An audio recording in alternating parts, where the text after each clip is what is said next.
Ay, joder, no he habilitado mi como host. Ahorita sí. Ahí está lo que estábamos viendo la semana pasada.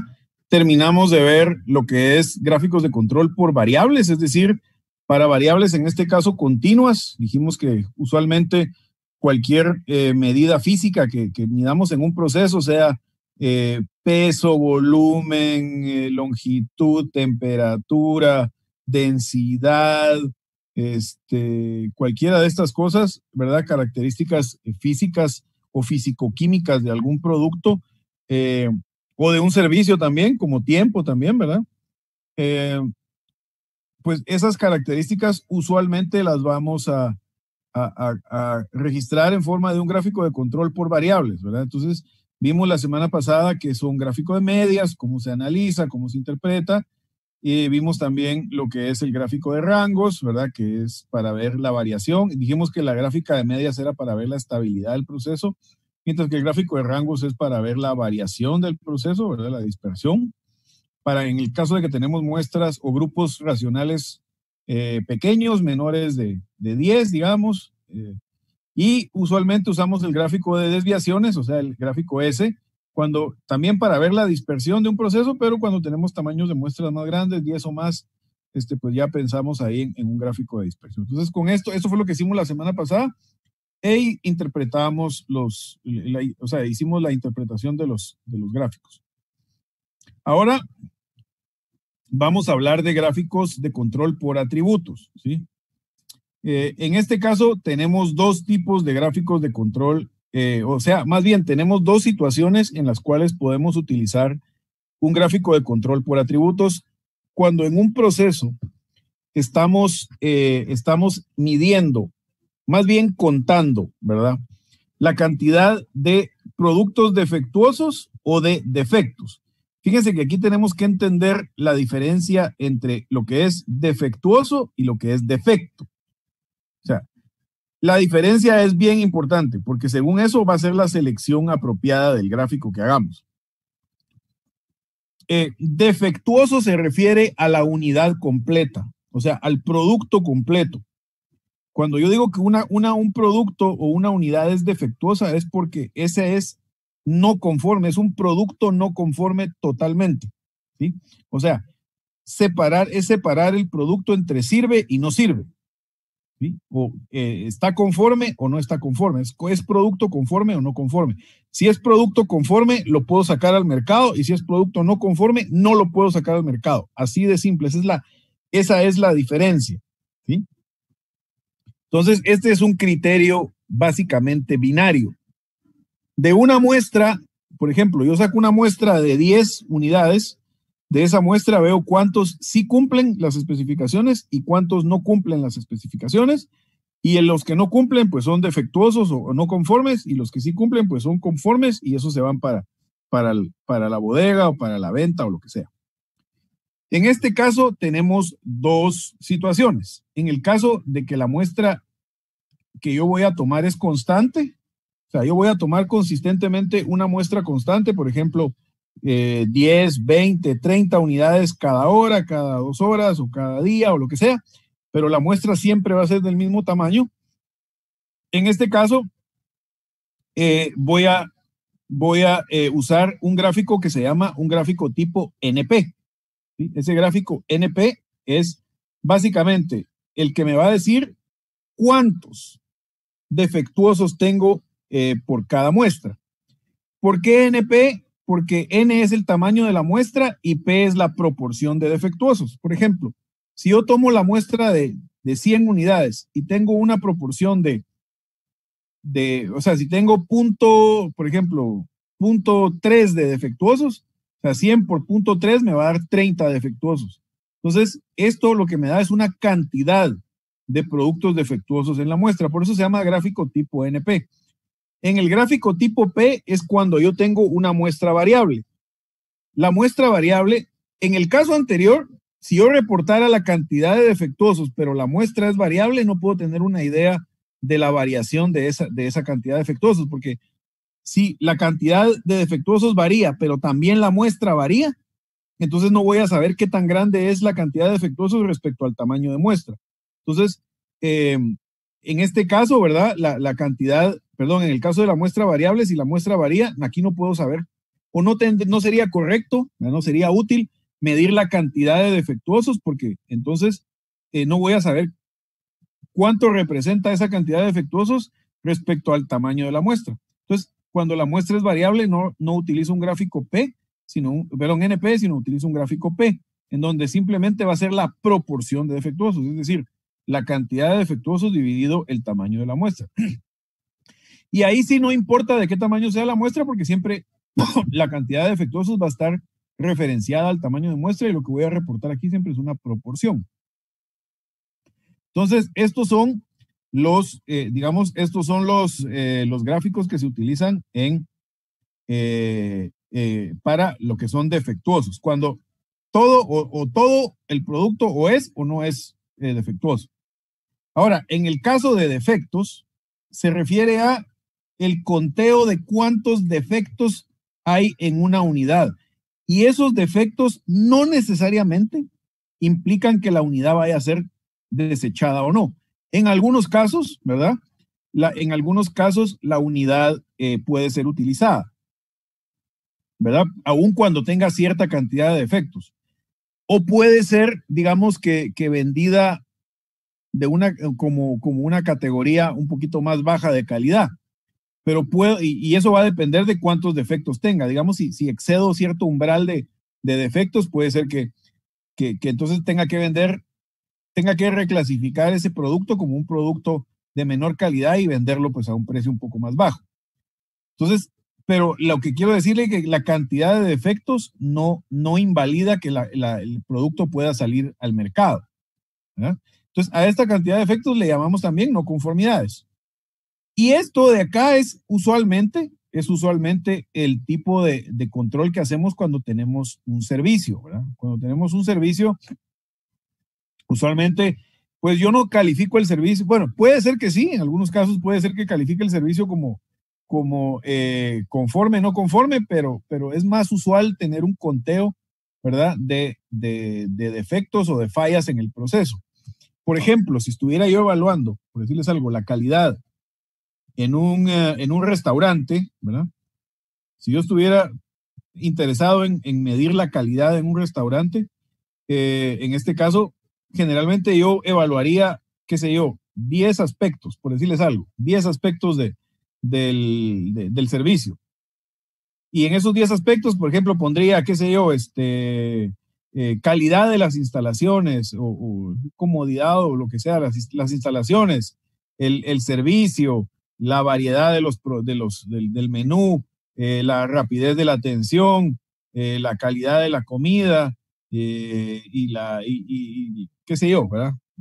Pondría ahí la cantidad de ítems que quiero evaluar del servicio y a cada ítem le pondría sí o no, ¿verdad? A cada ítem le pondría sí o no.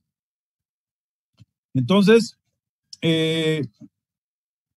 cada grupo que llegue, cada grupo de usuarios que llegue o de clientes o de comensales que ocupen una mesa, digamos, van a llenar una encuesta y digamos que de las 10 preguntas me van a contestar 3 que sí estaban, perdón, 3 que no estaban conformes y 7 que sí. Entonces, ahí tengo cantidad de no conformidades, ¿verdad? Cantidad de no conformidades. ¿Por qué? Porque el servicio igual, como un todo, no fue catalogado como malo todo el servicio, sino que algunos aspectos del servicio fueron catalogados como no satisfactorios. Entonces, esa es la diferencia entre contar defectuosos y contar defectos. De igual forma, acá tengo el tamaño de muestra constante, ¿verdad? Si el tamaño de muestra es constante, si siempre voy a muestrear la misma cantidad de unidades, entonces voy a usar un gráfico tipo C, en donde lo que voy a reportar es cantidad de defectos en total. Si saco una muestra, digamos, si saco muestras de 10 unidades, en algunos casos, ¿verdad? Por ejemplo, puedo tener más defectos que muestras. ¿Por qué? Porque en un servicio puedo tener 10 posibles defectos. Entonces, ahí voy a, digamos que una muestra va a ser un grupo de clientes o una mesa atendida. Entonces, si atiendo una mesa y estoy evaluando 10 aspectos diferentes, en ese caso, pues puedo tener 10 defectos de un solo cliente. Entonces, ahí la cantidad de defectos puede ser mayor al tamaño de la muestra. Eso no ocurre con los defectuosos. No puedo tener más defectuosos que el tamaño de muestra. Y luego el tamaño de muestra variable, igual, ¿verdad? Si tomo muestras de tamaño variable, pues voy a utilizar un gráfico tipo U, y este gráfico tipo U va a ser de tipo defectos por unidad.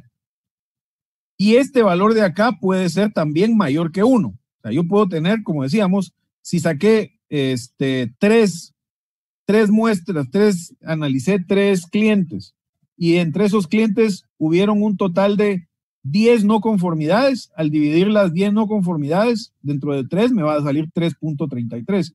Entonces, este número puede ser mayor que 1. Mientras que aquí la proporción de defectuosos no puede ser mayor que 1 nunca. Porque si yo tomo una muestra de 10, no puedo tener más de 10 defectuosos. ¿Ah? Lo peor que puede pasar es que los 10 sean defectuosos. Pero este valor nunca puede ser mayor que 1. ¿Ok? Entonces, eso es un poquito la discusión del tipo de gráficos que vamos a usar por atributos. Entonces, estos son más utilizados cuando producimos unidades discretas, ¿verdad? Cuando produzco unidades discretas y cuando evalúo servicios donde me interesa medir más de un aspecto. Esa es, digamos que la pequeña explicación previo a que veamos los ejemplos que están en el script y en el archivo que estábamos viendo la semana pasada. Es decir, vamos a usar exactamente el mismo script y el mismo archivo que teníamos de la semana anterior, así que lo voy a abrir y vamos a continuar. Vamos a ver lo que está ahí.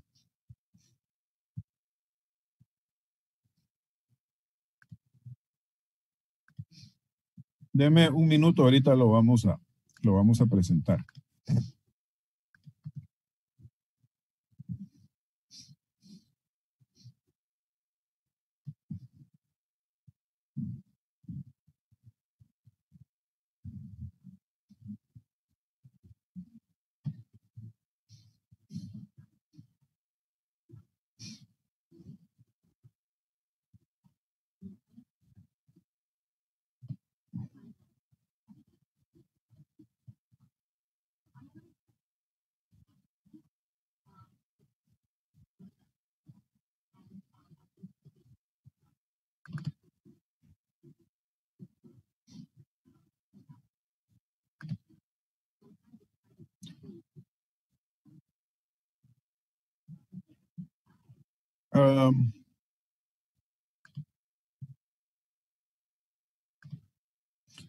Ahorita les voy a compartir toda la pantalla para que puedan ver tanto el Excel como el script.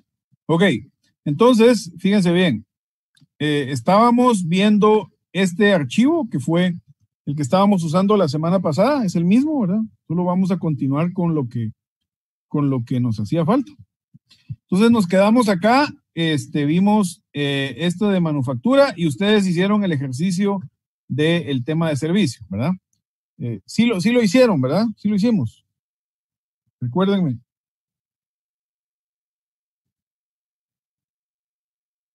Sí. Sí lo hicimos, ¿verdad? Bueno, igual en este caso vamos a hacer un ejemplo y luego ustedes van a hacer un ejercicio para que les sirva como práctica y terminar de afianzar un poquito ahí los conceptos. Como ya estamos en la última sesión y este es el último tema, entonces digamos que no vamos no creo que vayamos a salir hoy hasta las 5 de la tarde, sino vamos a terminar un poquito antes, a menos que ustedes quieran que pues reforcemos algún tema o quieran platicar de algo o quieran alguna aclaración adicional o alguna explicación sobre algo adicional. Y pues con gusto podemos aprovechar el tiempo, pero la clase de hoy va a ser un poquito más corta que las sesiones normales porque prácticamente ya estamos terminando el contenido, ¿verdad? ¿Qué creo yo? Si se me permite, creo yo que la verdad para digamos, para el hecho de que empezamos tarde con el curso, casi 4 sesiones tarde, creo yo que se pudo cubrir bastante bien el contenido más importante, ¿verdad? O sea, no les voy a decir que cubrimos todo el contenido que hubiéramos querido cubrir, porque lamentablemente, pues, ya habíamos perdido algunas sesiones, pero a pesar de todo, creo yo que lo hicimos bastante bien. Creo yo que se logró abarcar bastante, y creo yo que ustedes se van a ir del curso con una muy buena idea de lo que es la aplicación de lo que se llaman tecnologías de aseguramiento y lo que es la parte, digamos, técnica de la calidad, ¿verdad? Dijimos que este curso estaba enfocado en procesos y en herramientas tecnológicas que incluyen la metodología y la infraestructura, digamos, los sistemas informáticos para poder mejorar procesos. Entonces creo yo que en ese sentido hicimos un buen avance. Creo yo que abarcamos los aspectos más importantes, y pues lo que no pudimos abarcar, creo yo que es algo que ustedes vale la pena que lo sigan explorando, ¿verdad?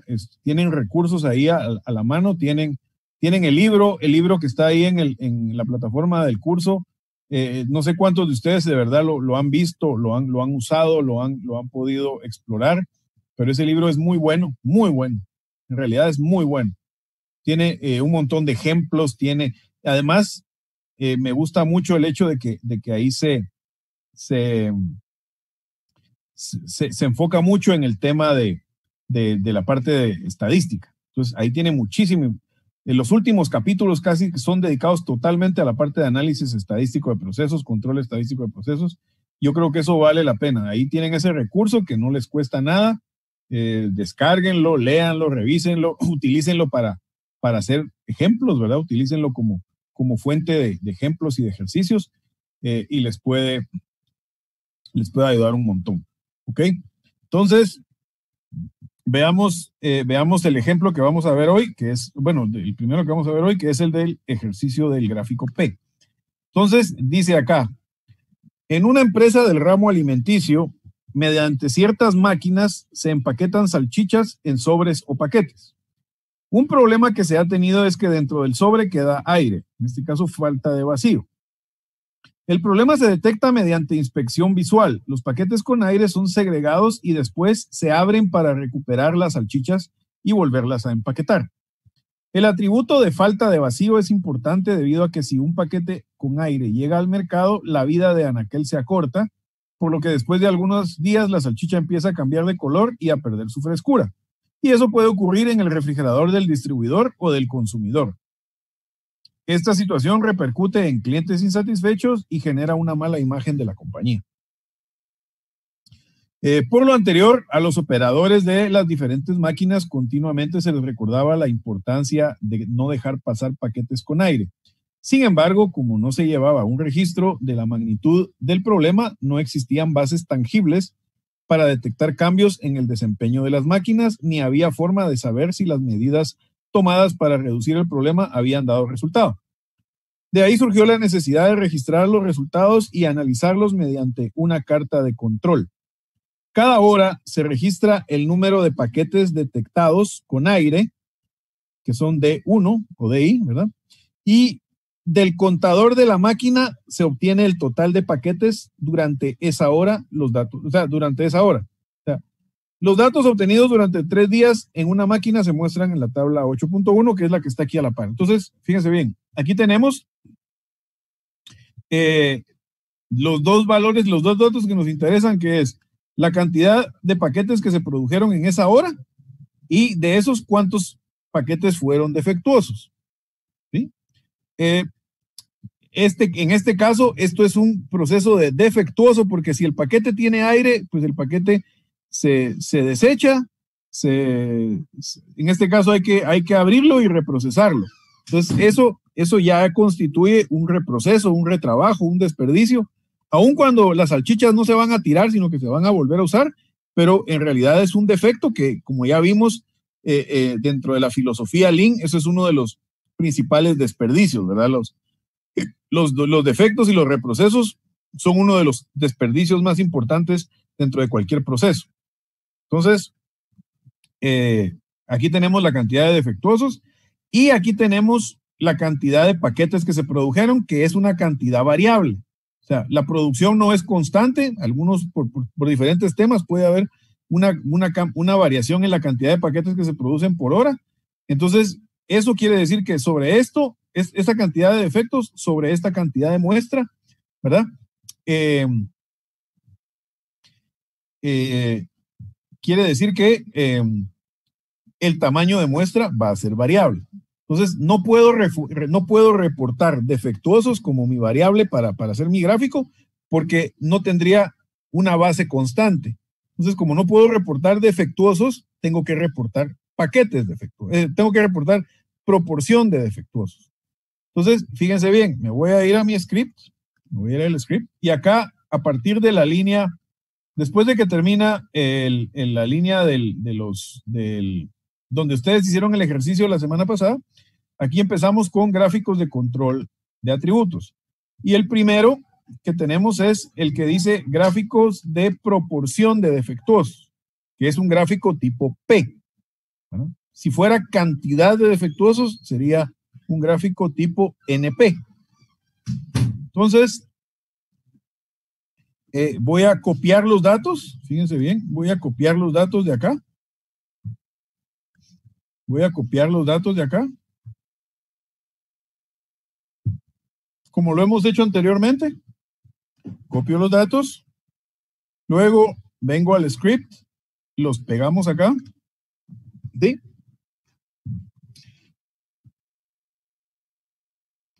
Y ahora ya tenemos aquí los datos que están en un objeto que se llama datos P. Ahí están mis datos.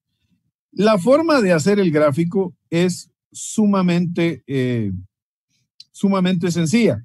Voy a llamar a la función QCC, que es la misma que hemos estado usando acá arriba. Es la misma que hemos estado usando acá arriba.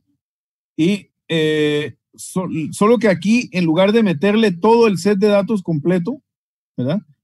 Porque en el caso anterior le metíamos el set de datos completo porque teníamos los 4 grupos o los 5 grupos que teníamos de los de grupos racionales. Aquí no, aquí solo le voy a meter la columna que contiene la cantidad de defectuosos.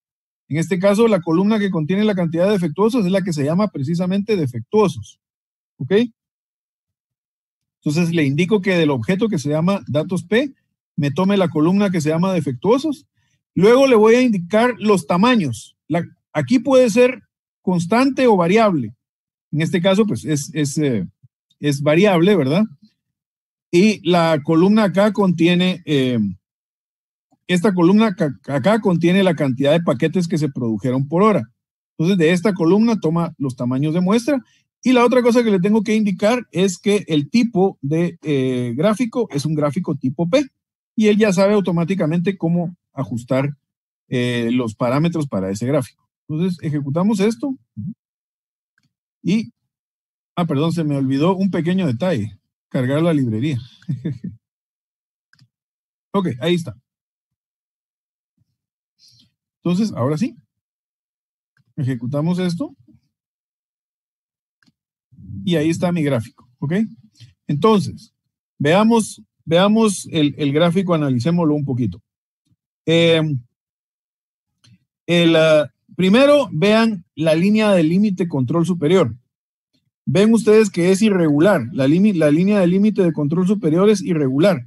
Y esto de que es irregular se debe precisamente a que tenemos un tamaño de muestra variable. Entonces, por eso es que como el tamaño de muestra es variable, los límites de control son ligeramente irregulares. Entonces, ahí, pues eso al final no nos afecta la interpretación, porque la interpretación es la misma. Aunque los límites sean constantes o irregulares, la interpretación es la misma. Acá, en este caso, sí tenemos, ¿verdad? En este caso sí tenemos problemas en este proceso, porque ustedes ven acá que tengo 1, 2 y 3 puntos fuera de control.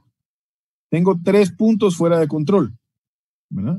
Acá igual tengo, fíjense bien, acá tengo 1, 2, 3 4, 5, 6 y el séptimo punto ya me lo pone en amarillo.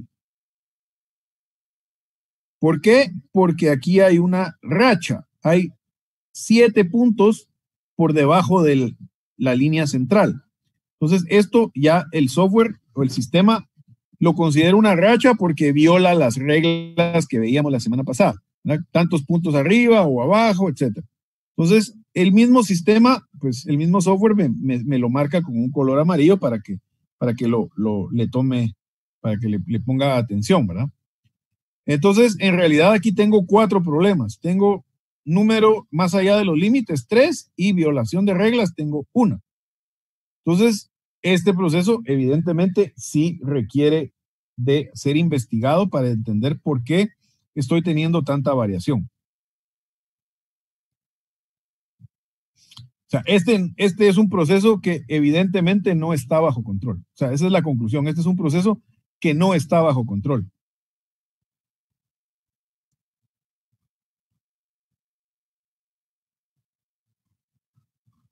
¿Ok? Hasta aquí, ¿alguna duda o alguna pregunta de lo que llevamos hasta ahora?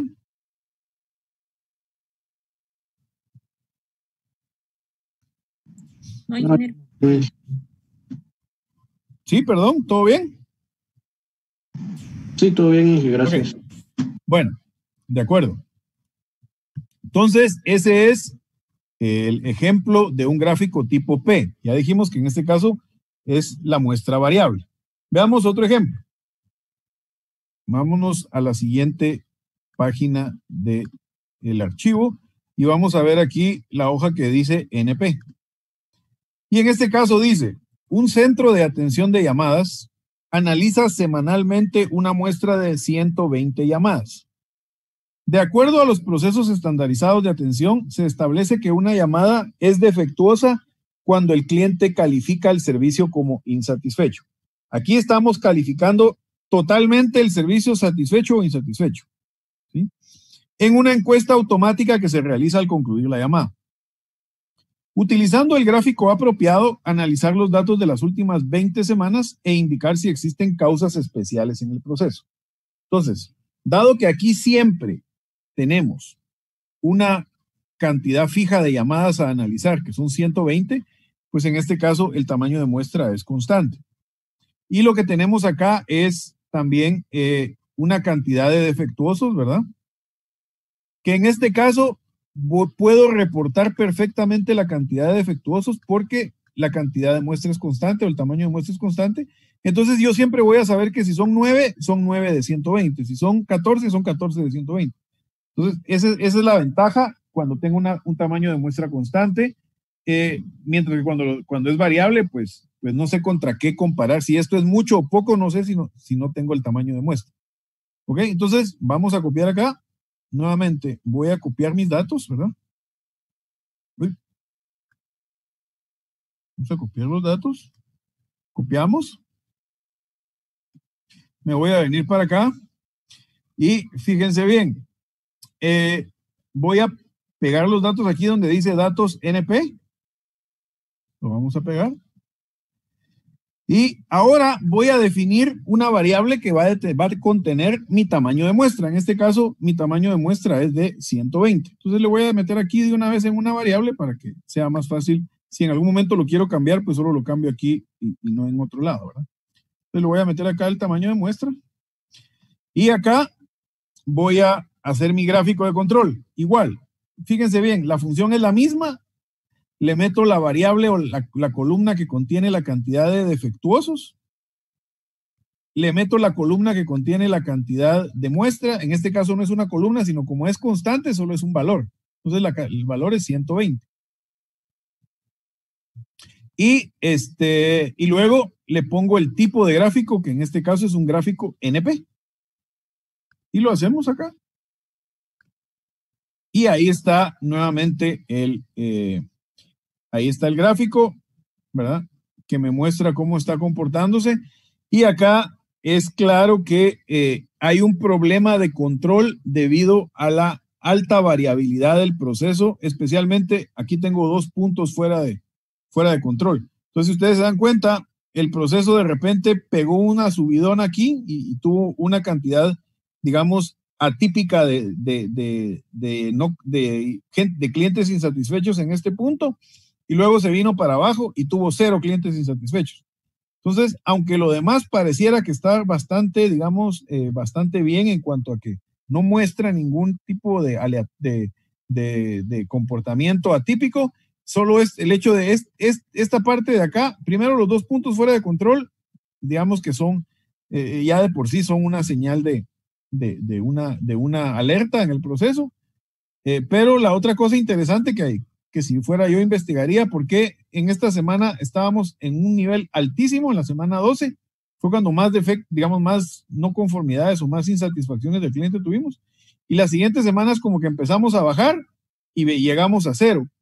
¿Podría alguien pensar, por ejemplo, verdad? Esto puede ser, por supuesto, una mera especulación porque no tenemos más información que la que nos da el enunciado del problema, pero, por ejemplo, podría ser una mera especulación que aquí, al llegar a este punto, alguien digamos, a nivel de la administración o de la gerencia, tomó alguna medida, ¿verdad? Tomó alguna medida o le llamaron la atención a las personas o algo cambiaron y de acá empezaron a bajar y empezaron a bajar y empezaron a bajar y hasta que llegaron a tener 0 en esta semana 16 y después empezó a subir otra vez.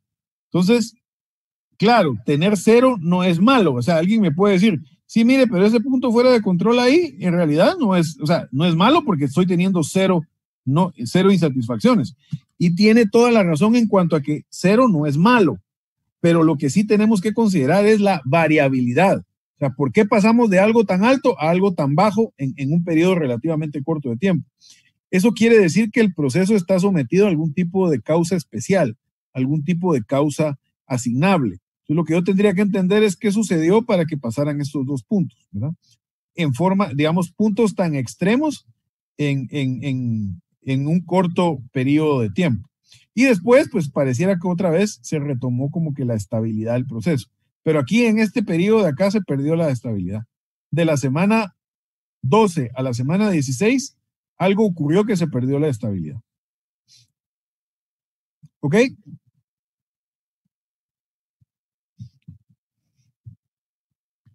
Bien. ¿Alguna pregunta con esto?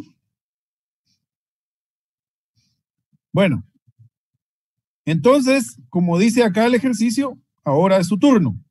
Realice el ejercicio en la pestaña Ejercicio PNP. Entonces, si nos vamos a Excel, acá está la pestaña que contiene el ejercicio a resolver y ahí dice, ¿verdad?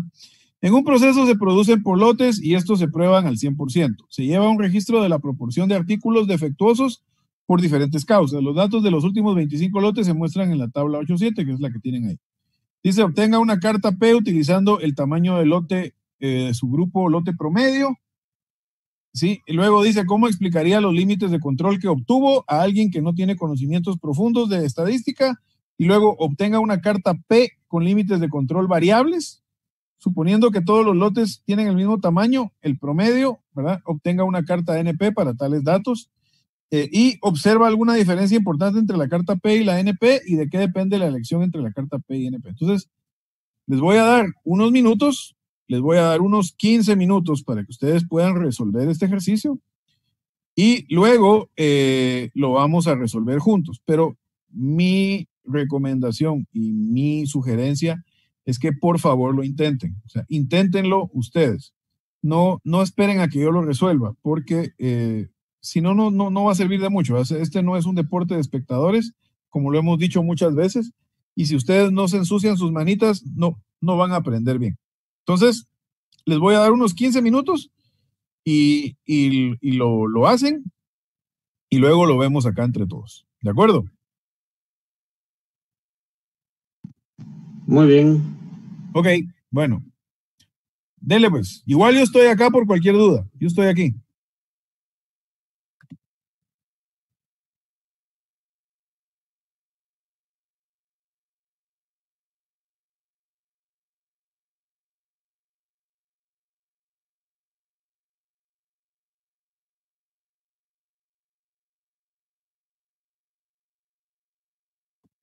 Bien, ¿listos? ¿Estamos? Sí, ingeniero. Bueno, gracias. Veamos pues. Entonces, fíjense bien, vamos a hacerlo paso a paso como lo sugiere el enunciado. ¿Ok? Dice, obtenga una carta P usando el tamaño de subgrupo promedio, o sea, lote promedio. En este caso, tengo lotes, ustedes ven, de 200, de 180, de 220, etcétera. Entonces, si yo calculo el tamaño, vamos a copiar los datos primero, ¿verdad? Vamos a copiar los datos acá.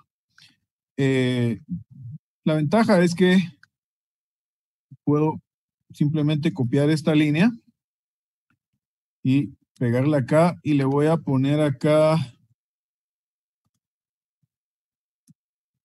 ejercicio NP, ¿ok? Entonces, solo para cambiarle el nombre para que no se confunda con los anteriores, le voy a seleccionar los datos, ¿verdad? Voy a seleccionar los datos, vamos a copiar, pegamos acá, listo.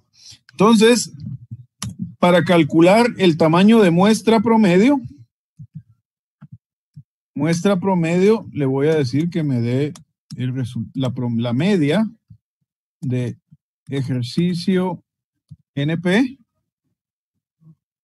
dólar muestra, ¿sí? Entonces, que me dé ahí la muestra promedio. Entonces, de una vez me lo calcula y puedo ver cuánto es muestra promedio. Son 200, ¿ok? En este caso, la muestra promedio son 200. Entonces, voy a hacer el gráfico P con la muestra promedio, con el tamaño de muestra. Como dice acá, dice construya una carta P utilizando el tamaño de lote promedio. Entonces,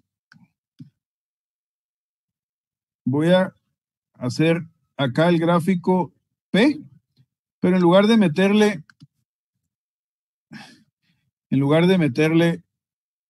el valor de acá, lo voy a copiar acá, ¿verdad? Lo voy a copiar acá para que vean que es sencillo. En lugar de meterle acá dato muestra prom, aquí va a ser muestra ejercicio, aquí va a ser ejercicio NP y la columna se llama defectuosos, ¿ok? Entonces, ahí está, se llama igual, así que lo voy a hacer así. Y luego, el tamaño de muestra, en lugar de que lo tome de otra columna, le voy a decir que lo tome de, ay, Dios mío, le voy a decir que lo tome de la muestra promedio, ¿ok? Y le pongo un gráfico tipo P, y eso me debería de dar un gráfico de control de límites constantes. Miren acá, los límites no cambian. Se mantienen siempre, es una línea recta perfecta. ¿Ok? Por eso es que estoy haciéndolo con límites constantes. Pues acá tengo un punto fuera de control. Aquí hay un punto fuera de control, evidentemente, y sería motivo de investigación, qué fue lo que sucedió en este punto, ¿verdad? Y aquí, digamos que si a mí me preguntan, aunque pareciera que no hay otro problema más, pero si a mí me preguntan, este comportamiento de aquí yo lo veo bien sospechoso. ¿Sí? Vean, sube, baja, sube, baja, sube, baja, sube, baja, y la tendencia en general es hacia la baja.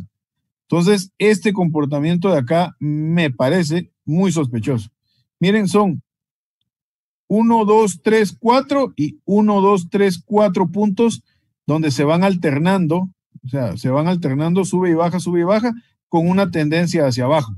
Esto no me parece un comportamiento aleatorio, solo para que aprendan ustedes a identificar esas cosas que son, digamos, comportamientos raros, ¿verdad? Entonces, aquí, este comportamiento a mí no me parecería digamos, muy aleatorio que digamos.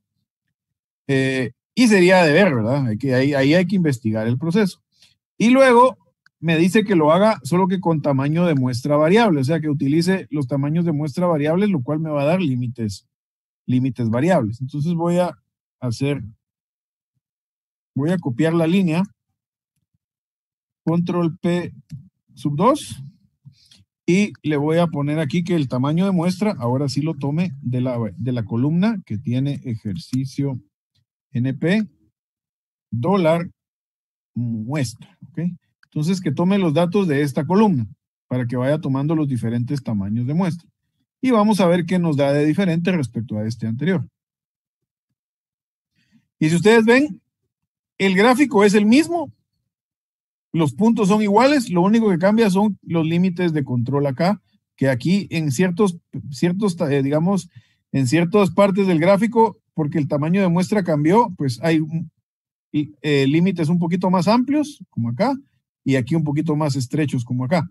Pero al final, el resultado, la conclusión en este caso no varía, ¿sí? La conclusión es que tenemos un punto fuera de control y un comportamiento aquí que sería sospechoso y que habría que investigar. Entonces, esa es la respuesta al ejercicio. Claro que había algunas otras preguntas, ¿verdad? Bueno, y dice, suponiendo que todos los lotes tienen el mismo tamaño, obtenga una carta NP para tales datos.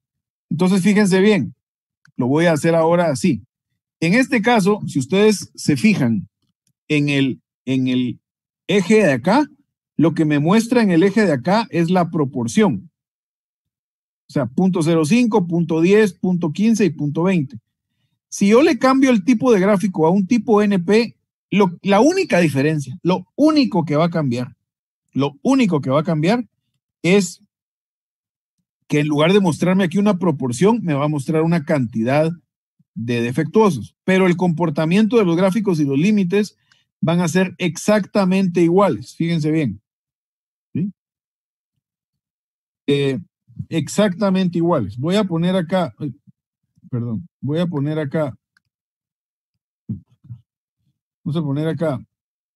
que en lugar de ser un gráfico P, sea un gráfico NP, ¿sí? Y lo único que va a cambiar es que me va a dar el eje con una escala diferente porque me lo va a dar en cantidad y no en proporción. Veamos. ¿Sí? Vean ahí. Le puse con la muestra PROM y me sale esto, solo que aquí en lugar de darme una proporción, me sale la cantidad de defectuosos. Y si lo hago igual con la otra, ¿verdad? Si lo hago igual aquí con la otra y le pongo, vamos a hacerlo acá con esto, para que sean límites variables. Y le pongo en lugar de P, le pongo un gráfico NP. Lo único que va a cambiar igual va a ser la escala del eje y me va a dar gráfico con límites variables, solo que con cantidades también, digamos, la media también aquí, ¿verdad? La media del proceso o la proporción del proceso la cambia, pero los puntos son iguales, tenemos un punto fuera de control y este comportamiento, digamos, también extraño que siempre aparece. Entonces, solo para que vean ustedes que va a depender de cuál sea tal vez mi interés específico en lo que quiero monitorear, si quiero monitorear proporción o cantidad o lo que sea, así va a ser el gráfico que puedo escoger. Y que los datos se pueden adaptar a cualquiera de esos gráficos, ¿verdad? Siempre y cuando tenga defectuosos y tamaño de muestra, pues puedo hacerlo de cualquier forma. Siempre y cuando sean defectuosos. Ahorita vamos a ver qué pasa cuando ya no son defectuosos, sino cantidad de defectos. O sea, número de defectos por unidad. ¿Ok? Entonces, vamos a hacer el siguiente ejemplo. Bien. ¿Alguna duda con esto? ¿Vamos bien? Bueno. Sí, vamos bien, gracias. Entonces, veamos el siguiente ejemplo que tenemos y nos vamos a ir a la hojita de Excel y vamos a leer el ejemplo que dice C, acá, en la hoja que dice C. Y dice, en una fábrica de muebles se inspecciona a detalle el acabado de las mesas cuando salen del departamento de laca. La cantidad de defectos que son encontrados en cada mesa son registrados con el fin de conocer y mejorar el proceso.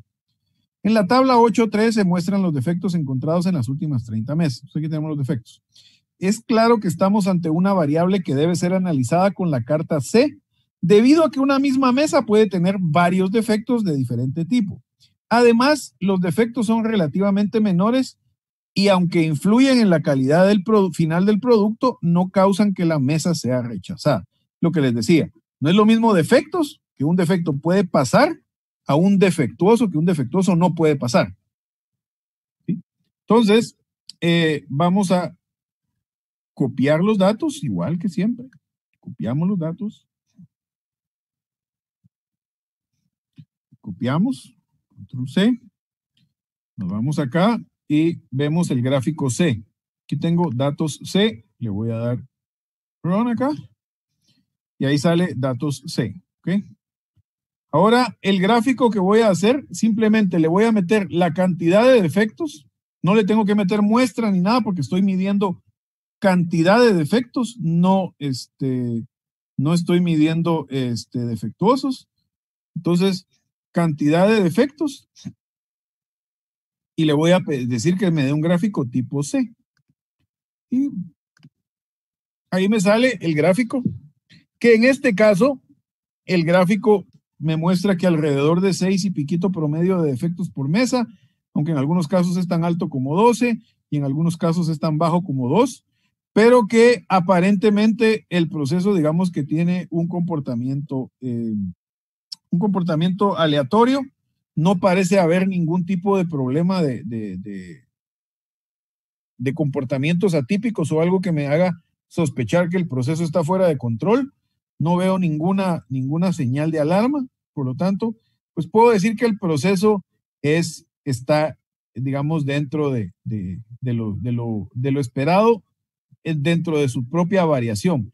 Ahora bien, no confundir, por favor, que un proceso esté en control, o sea, que sea estable, no significa que no pueda ser mejorado. Es evidente que aquí podemos mejorar, o sea, puedo hacer una mejora en el proceso, aunque actualmente esté estable, no significa que no lo pueda mejorar. Por supuesto que lo puedo mejorar, ¿verdad? Pero no me muestra ninguna señal de algún tipo de causa especial de variación. La variación del proceso es hasta cierto punto natural, su variación natural. ¿Ok? Bien. Y vámonos al último de los ejemplos, que es el gráfico tipo U, que es el mismo caso.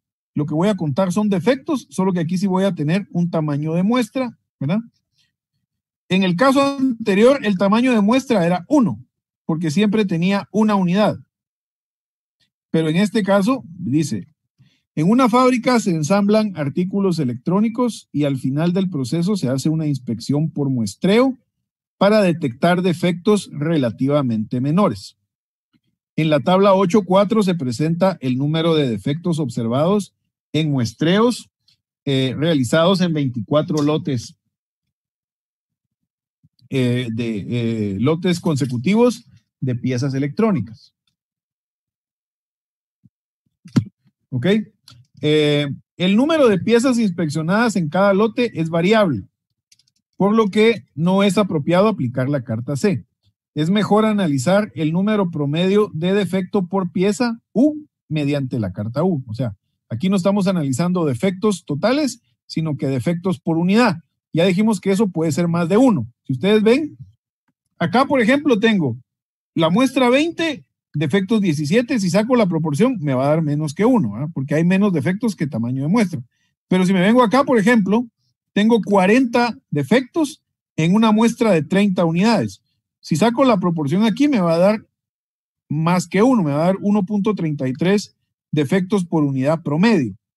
Entonces aquí, evidentemente, este valor puede ser mayor que 1, ¿verdad? Y aquí, por ejemplo, tengo 2. Aquí tengo 15 muestras y 30 defectos. Entonces la relación aquí, la proporción es 2 defectos por unidad promedio. ¿Ok? Entonces vamos a copiar los datos. Control C. Nos vamos al script. Pegamos los datos acá, donde dice gráfico U. Y luego hago el gráfico de control utilizando la misma función QCC, la columna que contiene los defectos, el tipo de gráfico. Recuérdense que el orden de estos, media vez le ponga específicamente cuál es el parámetro que le estoy poniendo, le puedo poner los parámetros en cualquier orden. Entonces, el tipo de gráfico y en dónde está el tamaño de muestra, que en este caso está en una columna que dice muestra. Y si hago el gráfico, me sale el gráfico acá, igual, un gráfico de proporción de defectuosos, y vemos aquí un punto fuera de control, que era justo el que les decía, que eran 2 defectos por unidad, ¿verdad?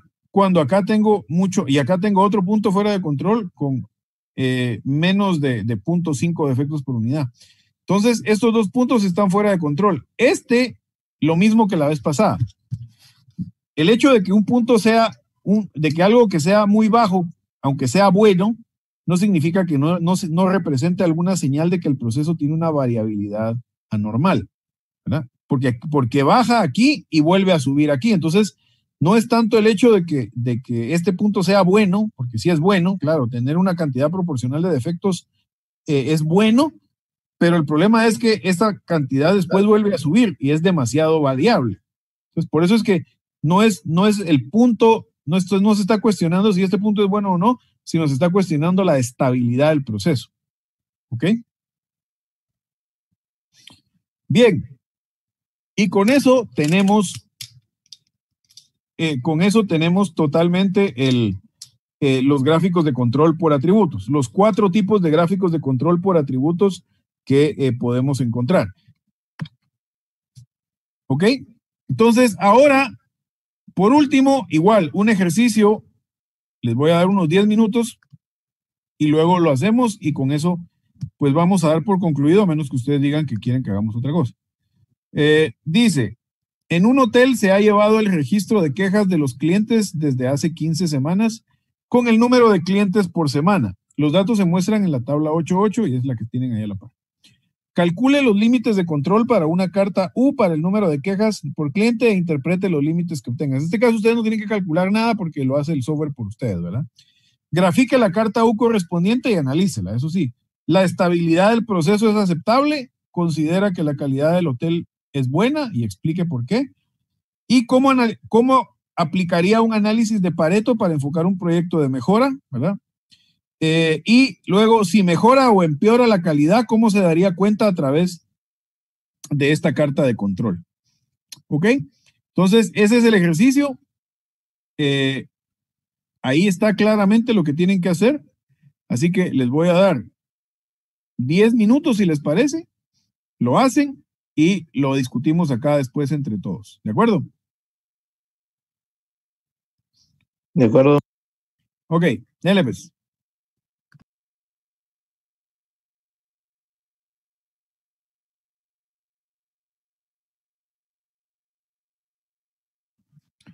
Bien, señores, estamos listos.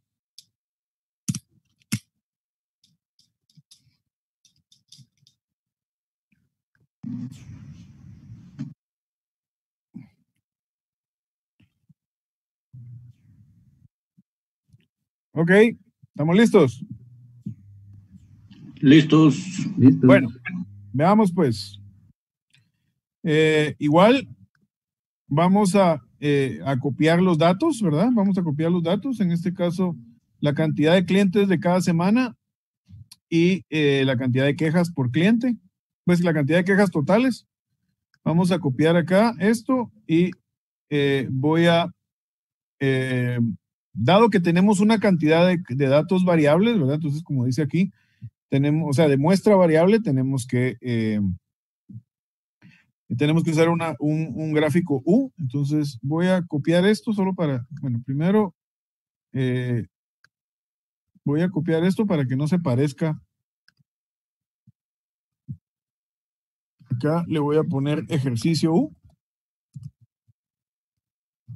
Y vamos a pegar los datos acá. Ups. Listo. Ahí estamos. Control C. Y Control V. Ahí estamos, ahora sí. Ok, y ahora vamos a hacer el gráfico. Voy a copiar esta línea acá. Y le voy a poner que la columna que contiene, le voy a cambiar el nombre al objeto, primero al set de datos, le voy a poner ejercicio U, y la columna que contiene los defectos, en este caso se llama quejas, ¿verdad?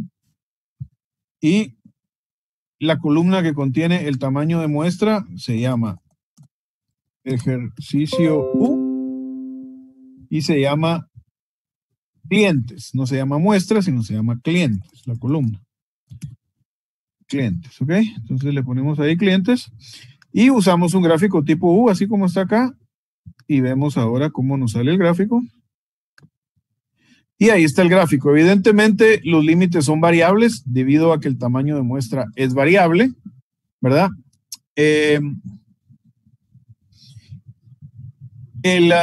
La estabilidad del proceso, nuevamente, no muestra ninguna señal de algo que pueda ser ahí extraño, atípico, ¿verdad?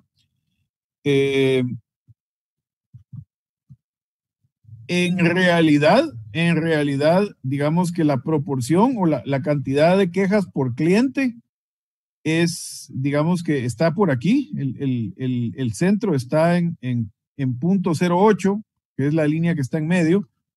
Eso quiere decir 8 quejas por cada 100 clientes. Eso quiere decir ese punto 0.8, ¿ok? 8 quejas por cada 100 clientes. Eso es la interpretación de esa línea media. Y como me piden que dé un diagnóstico, que haga una calificación de la calidad, como me dice acá, ¿verdad? Dice, ¿considera que la calidad del hotel es buena? Pues la respuesta es un rotundo no. 0.08, o sea, 8% de quejas o sea, 8 quejas por cada 100 clientes es, digamos, para los estándares de un proceso Six Sigma, es bastante malo. ¿Por qué? Recordemos que un proceso Six Sigma tiene en promedio 3.4 partes por millón de defectos, ¿sí? O de no conformidades. 3.4 partes por millón significaría 3.4 quejas por cada millón de clientes que pasaran por el hotel, ¿verdad? Entonces, eso evidentemente está muy lejos de este 0.08. Entonces, aunque nuevamente no se dejen ir por los porcentajes de calidad cuando escuchen 90 y tanto por ciento de calidad. Es que el 95% de calidad, es que el 99% de calidad. Eso está lejos de ser un proceso de excelencia, un proceso de calidad mundial. Eso es muy malo, ¿sí? Ahora, si me dicen, un proceso de calidad es el que tiene, qué sé yo, 6 quejas por cada 10,000 clientes, pues tal vez, ¿verdad? Tal vez ahí no estamos en lo que necesitamos, pero eso ya muestra un nivel de calidad mucho mejor. Pero cuando me dicen 8 por cada 100, eso no es bueno. Eso en realidad no es bueno, ¿ok? Luego, la otra cosa que decía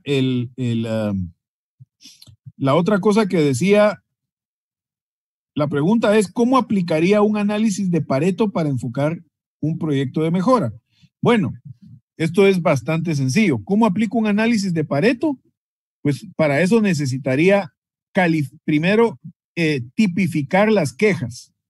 Necesitaría estas quejas, no solo decir que es una queja, sino que asignarle algún tipo de categoría a la queja, ¿verdad? Entonces podría tener queja por qué, limpieza, cobro, atención, qué sé yo, servicio a la habitación. Como estamos hablando de un hotel, pues tendría que ver cuáles son las categorías principales que me permitirían tipificar mis quejas y llevar un registro de las quejas, ya no solo en cantidad, sino por categoría. Y con esas categorías,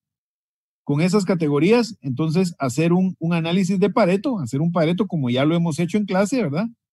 Como ya hemos hecho el ejercicio en clase de hacer un Pareto, hacer un análisis de Pareto y ver cuáles son las categorías que presentan el mayor porcentaje de las quejas de los clientes. Y en esas tendría yo que enfocarme para mejorar la calidad del servicio, ¿ok? Esa es la respuesta al inciso E. Y Y la última pregunta dice, si mejora o empeora la calidad, ¿cómo se daría cuenta a través de esta carta de control? Pues también es sencillo. El proceso está estable, lo cual indica que no indica que el proceso sea bueno, solo indica que es estable. Es estable alrededor de un nivel que no es muy aceptable, que digamos. Entonces, esto no me indica que sea un proceso bueno, solo que es estable. ¿Cómo me daría cuenta si el proceso mejora? Sencillo, esta línea, la línea del centro, tendría que estar mucho más abajo. O sea, tendría que tener el centro, el proceso tendría que estar estable, pero alrededor de un valor promedio pero mucho más bajo. Ahí me daría cuenta que el proceso ha mejorado. O lo podría observar, digamos que podría observarlo en el transcurso del tiempo si veo que el proceso se empieza a desviar hacia abajo, empieza a tener una tendencia hacia la baja, ¿verdad? Empezar a ver puntos que van hacia abajo, hacia abajo, hacia abajo, hacia abajo, hacia abajo, de una manera consistente, entonces ahí podría inferir que el proceso está mejorando en forma gradual, ¿no? Y eventualmente voy a tener un proceso estable alrededor de una línea central mucho más baja de la proporción de defectos por unidad.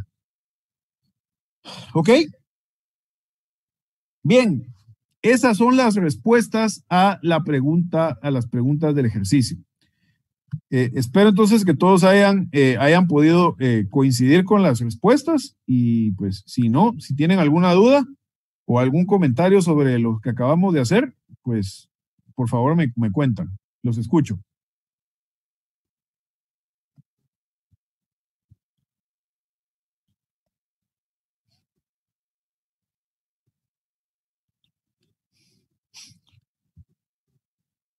¿No hay ninguna duda o no me escucharon?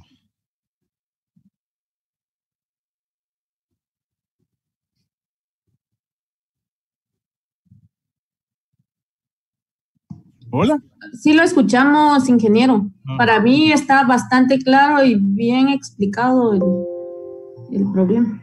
Ok, bien. Entonces, señores, básicamente, pues como les dije, esto es el tema que teníamos para terminar el curso y ya no hay más que cubrir. Así que la pelotita está del lado de ustedes. Si quieren que hagamos algo adicional o quieren aclarar alguna duda o quieren hacer algo o pues simplemente damos por concluida la sesión de hoy y nos vemos para la evaluación el día de la otra semana, pues el día sábado de la otra semana. Y ustedes pues tienen ahí la libertad de escribirme o de mandarme algún mensaje si necesitan alguna ayuda especial durante la semana. Eso sí, por favor, si necesitan ayuda, no vayan a pretender que el viernes a las 11 de la noche me van a mandar un mensaje y a esa hora les voy a contestar porque va a ser un poquito difícil, ¿verdad? Entonces, si ustedes van a estudiar y van a preparar, si tienen dudas, con mucho gusto se las puedo atender, pero simplemente no esperen a última hora, ¿verdad? Y el sábado yo tengo compromiso, acuérdense, toda la mañana, desde las 7 de la mañana, y por eso es que yo entro un poquito tarde, porque mi compromiso, desde el primero tengo compromiso en la otra sección a las 7 de la mañana, y luego tengo el otro compromiso con el que estoy, que termina en teoría hasta las 3 de la tarde, pero como siempre termino un poco antes. Entonces, pues en el sábado en la mañana no es posible que yo le dedique tiempo a estar resolviendo dudas o atender dudas. Así que si tienen dudas, si necesitan ayuda, cualquier cosa que quieran, pues con gusto los puedo atender, pero nuevamente no lo dejen para última hora.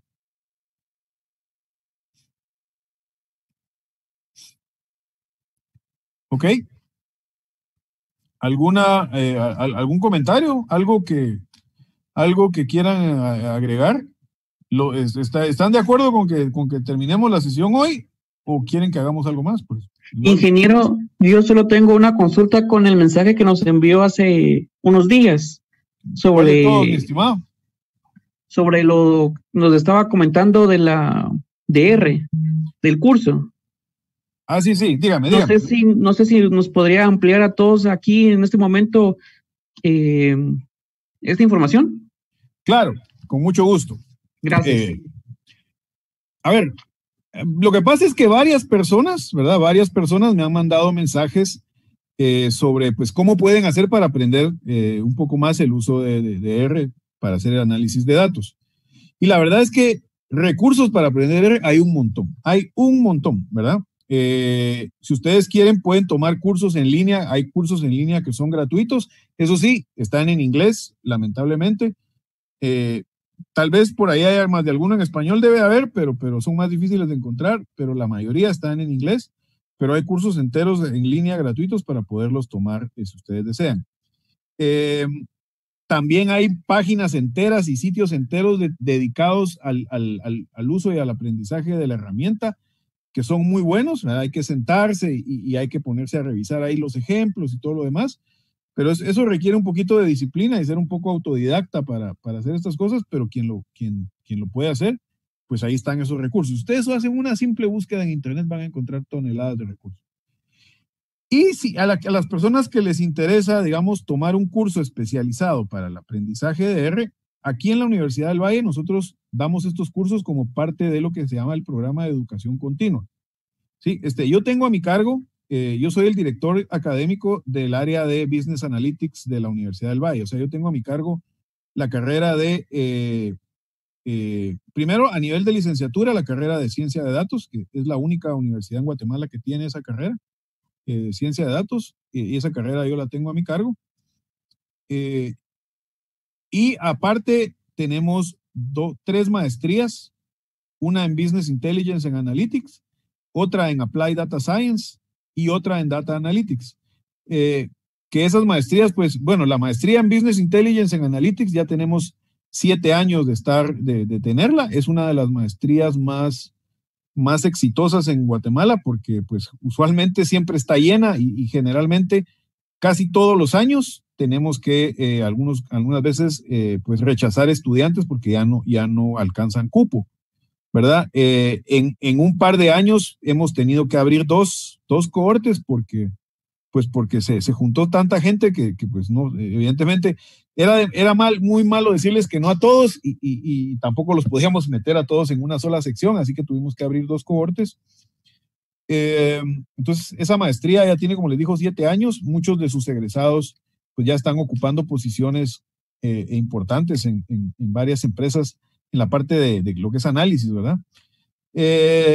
Y pues en este caso yo fui parte de los diseñadores y fundadores de esta maestría, como les dije, hace 7 años. Soy catedrático de la maestría también y de las otras maestrías que les mencioné.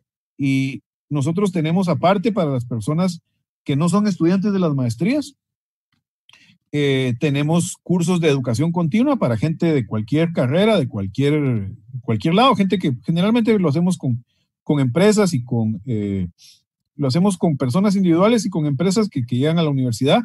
Digamos que hasta este momento con la pandemia tuvimos ya 2 sesiones, 2 cursos en forma virtual. Anteriormente pues eran presenciales, la gente tenía que llegar a la universidad y ahí se impartía el curso, pero la verdad es que hemos tenido ya 2 cursos de este tema, porque aparte han habido otros cursos de lo que es educación continua, que ustedes, si vieron el link que les mandé, la página que les mandé, ahí pueden encontrar cursos de un montón de cosas. Ahí van a encontrar cursos de alimentos, de diseño, de arquitectura, de manejo de algún paquete especial como AutoCAD y cosas así, cursos de mercadeo, de finanzas, de un montón de cosas, ¿verdad? Cursos que son impartidos por gente especializada en el tema. Y pues esos cursos se habían dado presenciales evidentemente hasta esta situación. Pero la verdad es que hemos tenido bastante buena aceptación y buenos resultados con la modalidad virtual. Y a mí en lo personal me entusiasma muchísimo porque creo yo que es un buen augurio de que ojalá que podamos seguir dándole continuidad a los cursos virtuales porque creo que es hasta más conveniente para la gente. No tiene que estarse peleando con el tráfico porque como los cursos se dan en la tarde en la universidad, pues a mucha gente le cuesta llegar por el tráfico, tienen que recorrer la ciudad, gente que trabaja lejos, pues tiene que atravesarse la ciudad a la mera hora del tráfico, en fin. Entonces creo ya que ahora con la modalidad virtual está bastante más conveniente. Entonces existe la oportunidad, lo único que estos cursos generalmente se dan solo cierta cantidad de veces al año, porque, o sea, se dan dependiendo de la programación, se dan 1 o 2 veces al año, ¿verdad? Pero si se junta un número suficientemente grande, como les decía, el mínimo es 10, para efectos de la universidad ellos sí requieren que se junte por lo menos 10 personas, se puede armar un grupo para dar el curso para quienes les interese, digamos, si les interesa hacerlo, con el auspicio de la universidad, es decir, la universidad emite el certificado de participación, no certificado, el diploma de participación, perdón. Y les decía que también está otra opción de que lo podemos hacer por medio de una empresa externa, que es la empresa con la que hacemos los proyectos de consultoría a nivel empresarial, con los ingenios, con multiinversiones, con bancos, ¿verdad? Que es una compañía de consultores. Es exactamente el mismo curso, es el mismo contenido, es el mismo material, o sea, es el mismo instructor. Y pues la diferencia es que es un poco más flexible porque pues no tenemos que apegarnos digamos, a los requisitos de la universidad. Y pues el costo es un poco también más cómodo para las personas. Entonces, ustedes, pues, si ustedes, quienes estén interesados, por eso les decía, podemos hacerlo si están interesados como un grupo de ustedes o pueden en sus empresas, si hubiera interés a nivel de la empresa de hacerlo. Entonces lo podemos hacer de las dos formas, cuestión de que ustedes decidan cuál de las formas es la que más les parece, ¿verdad? Por temas de conveniencia, de costo, pues si ustedes quieren el respaldo de la universidad, pues igual se puede hacer, solo que nuevamente es un poquito más caro y hay que hacer, pero yo ya lo confirmé con la universidad y pues sí me dice que sí se puede armar, solo es cuestión de que le juntemos el mínimo y armamos el grupo, ¿verdad? Para hacer la coordinación. Entonces ustedes me dicen cómo quieren proceder y cualquier cosa, pues si se deciden y si hay interés y se junta el grupo. En el caso de si lo hacemos por medio de la empresa que se llama CEPSA, pues el mínimo es 8, ¿verdad? Entonces ahí se puede ser menos el mínimo si no se llega a los 10. Y si es de 10 para arriba, pues hay un descuento más significativo. Eso es, no sé si hay alguna duda puntual sobre esto. Solo con los horarios, sí. Mire, los horarios lo podemos hacer, esa es la ventaja, ¿verdad? Que como es virtual, simplemente nos ponemos de acuerdo y lo hacemos en los horarios que sea conveniente para la mayoría. Por ejemplo, evidentemente tendría que ser en horarios de la tarde-noche, ¿verdad? De, qué sé yo, de 6 a 9 de la noche, por ejemplo, 2 o 3 veces a la semana, ¿verdad? Puede ser martes, jueves y viernes.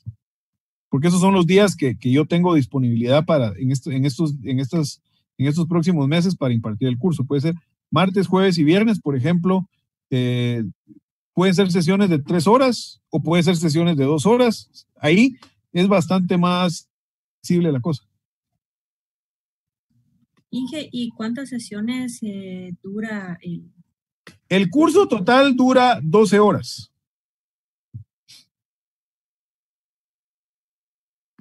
O sea, si son de sesiones de 3 horas, son 4 sesiones. Y si son sesiones de 2 horas, serían 6 sesiones, ¿verdad?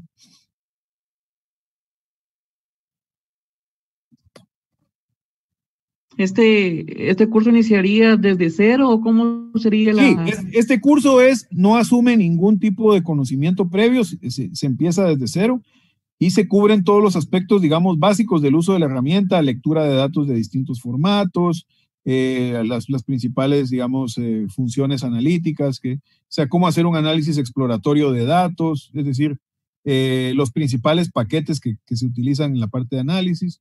Entonces es un curso introductorio, se llama Introducción a Data Analytics con R o Introducción a Business Analytics con R, y no asume ningún conocimiento previo. Aparte hay otros cursos que sí, digamos que sí asumen que la persona sabe un poquito, ¿verdad? Porque entonces ya no empiezan con lo básico, sino que empiezan ya con algunas cosas un poquito más avanzadas.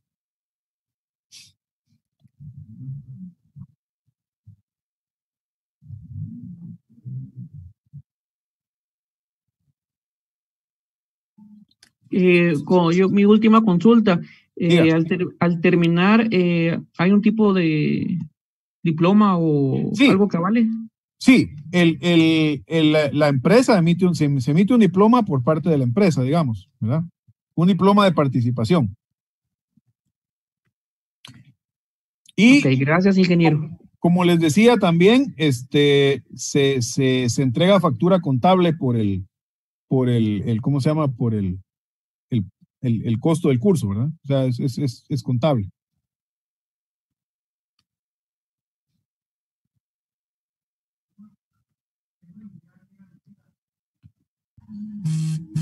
Ok.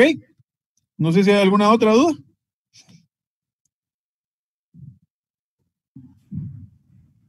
No, hija, por mi parte estaríamos bien. Ok. Bien. Entonces, cualquier cosa, pues ahí me cuentan, me escriben y si necesitan algo, con mucho gusto. Y pues si no hay nada más, entonces nos despedimos ahí por hoy. Que tengan un feliz fin de semana y nos platicamos el otro sábado ya para la evaluación final. Nos vemos. Ok. Gracias, Inge. Buenas tardes a todos. Gracias, ingeniero. Gracias, ingeniero. Feliz tarde. Buenas tardes. Feliz tarde, ingeniero.